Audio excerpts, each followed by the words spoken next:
Greetings, I'm Bruce Alberts, and I'm very pleased to be talking to you today from San Francisco, my home.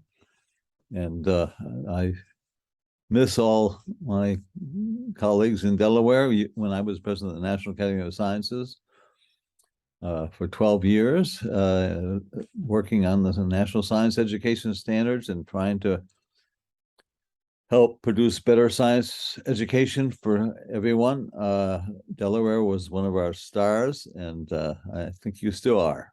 At any rate, I'm sorry I can't be there in person. I'm going to share my screen.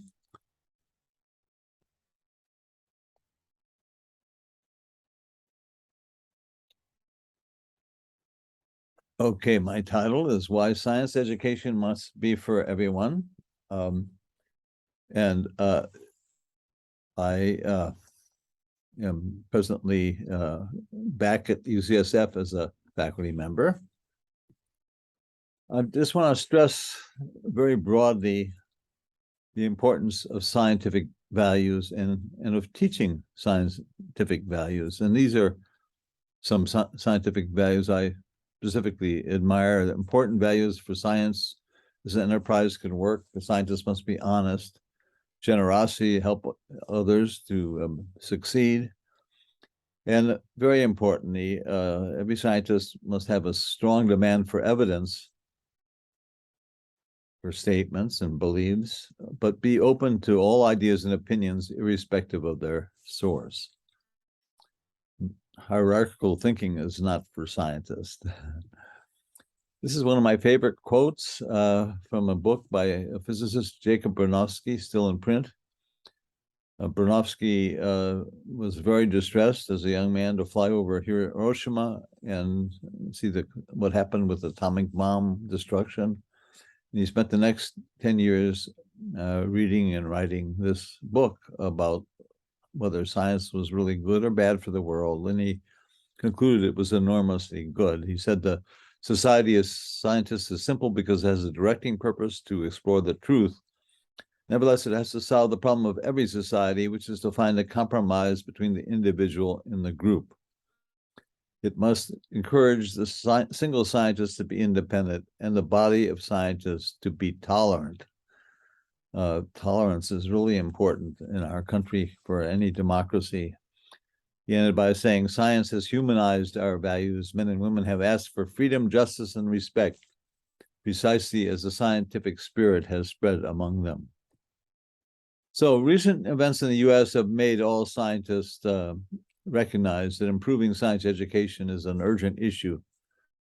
I think most of us were shocked and deeply discouraged to discover that so many Americans feel perfectly comfortable denying what science knows on issues that range from protecting us from COVID to climate change. And the widespread acceptability of such evidence-free thinking, which of course extends far beyond science, is a danger to any democracy. And it makes it especially critical to provide an excellent, appropriate science education for all. Here are two ambitious goals for science education. First of all, to provide all adults with an understanding of how the scientific enterprise works and why they therefore should trust the consensus judgments of science on issues like smoking, vaccination, and climate change. And secondly, to provide all adults with the habit of solving their everyday problems as scientists do, using logic, experiment, and evidence. This is one of my favorite examples of what science education should look like for kindergartens. This was the curriculum in San Francisco when I left to leave for the academy in 1993. It's appropriate kind of year the new 5-year-olds put on clean white socks and walked around under the trees in the schoolyard. Come back, there's all this dirt on their socks. They examine each speck and put it in a little numbered square and look with a little microscope, $3 microscope. And they end up by debating which are seeds and which are just dirt or rocks. And eventually some little kid will suggest that maybe the regular shaped ones are seeds, and the teacher doesn't say that's right, but the teacher says, well, how can we test that idea? And eventually one of those 5-year-olds will suggest we could put all the regular shaped ones in one pot and the other ones in another pot, and so on. Just showing how even science can be used by kindergarten students. This is what it looks like for 12-year-olds, a little older. They're solving harder problems. They work in cooperative groups. The teacher at the back of the room walks around, serves as a coach. This is something we really know how to do. A lot of this has been done already for many years in Delaware. The vision is that if we had a education that includes solving hundreds of such challenges over the courses of 13 years of schooling, we'd be able to produce children who would be great problem solvers in the workplace, but even more important, they would be more rational human beings, people who are able to make wise judgments for their family, their community, and their nation. So I just want to end by talking about two major issues that I have no time to discuss. I've been pushing for a major change at the college level because college sets the example for all kinds of other lower level science education.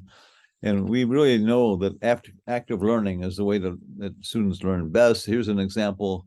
Biology 1 at the University of Minnesota is taught in sections of 200 people each, all doing active learning in many different, there are 3,000 students who take this kind of a course. It can be done and it should be done everywhere. There's also the critical issue of empowering our best teachers. I mean, I have grandchildren and a daughter who's a teacher. I mean, nobody listens to the teachers. Not enough people listen to teachers. And we learned that in order to improve a system, ground truth is essential for wise decision-making. And education needs to do more to recognize the wisdom of teachers and empower them to help make important decisions in their local schools and their local school districts. So I just want to end by emphasizing that Delaware has long set an outstanding example for other U.S. states.